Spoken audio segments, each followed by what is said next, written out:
Hey everybody, this is JJ with SD Wheel Garage, and today we just put a new wheel and tire package on this 2018 Chevy 1500. We did 12 wides on this one with some 33s, and it will not clear in the back of the fender. So we are going to perform a common mod called the Norcal trim. All right, so we're in the truck right now before we did any trimming, and let's see how much turn we get out of this before we start to hear the rub. There we go. So we can't even get one full turn out of the steering wheel. Follow along today and we'll show you how to do it. Don't forget to subscribe to us on our YouTube channel. Follow along to all of our videos.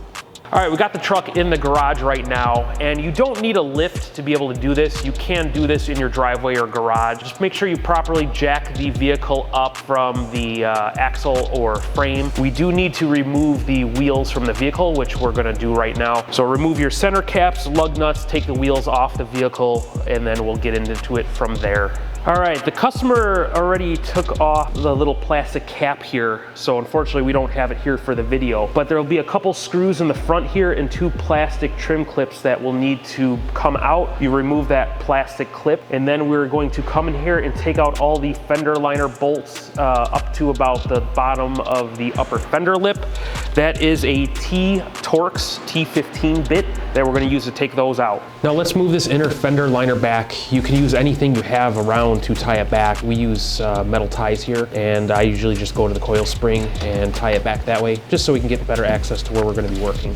Now that we have the inner fender liner out of the way, you can see the area we're gonna be working. So right here is where the tire is always gonna hit the cab. We have this pinch weld right here that prevents it. So what we're gonna do is we're gonna separate it right here, remove this pinch weld, and we basically bang this bottom of the fender up to give us our clearance. So that way from right here, everything from the outside still looks the same, but all of this inner metal here is now moved in and will not contact the tire anymore. We are gonna be doing some cutting and grinding, which is gonna throw some sparks. So not only are you gonna wanna wear proper eyewear, but there is this insulation in here from the factory. We don't want any sparks getting up in there, potentially causing a fire. So we're gonna come in here and remove this off. It comes up the fender well a little bit. It's not the biggest of the deal, but just go ahead and pull that out first. Now that we have the insulation out of the way, I'm gonna come in here with a Sharpie and draw our cut line. We're gonna be cutting from here basically to the fender edge. I always stop my cut right before the edge. That way we don't see anything from the outside. And then we're going to peel this down, come in here, cut this out. So there's a couple ways we can cut this. Since we have access to air tools, we can use body saws and cut off wheels. These are gonna be your two easiest things, but you can use these with just hand tools, regular hack saws as well. So go ahead and get in there and make sure you wear your eye protection if you're using air or power tools, and this is how we'll do it.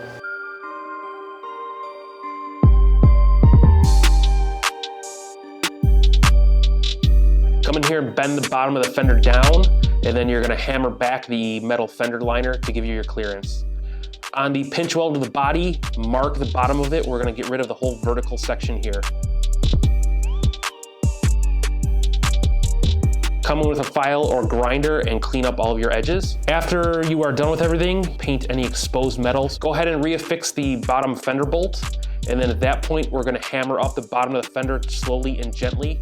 After everything is fully done, I like to use rubberized undercoating for a final protection. All right, go ahead and remove your tie to let the inner fender well come down, and use all of the factory screws to reaffix the fender liner back to the fender.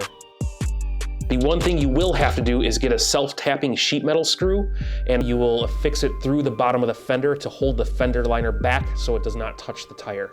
Some of the trucks have the factory plastic trim at the bottom. This customer chose to remove his before he brought it in. But if you do have the factory trim here, you'll just need to trim the inside of the piece and reattach it. As you can see, after we performed the Norcal trim, we do have full clearance of the tire to the fender, turning in both directions.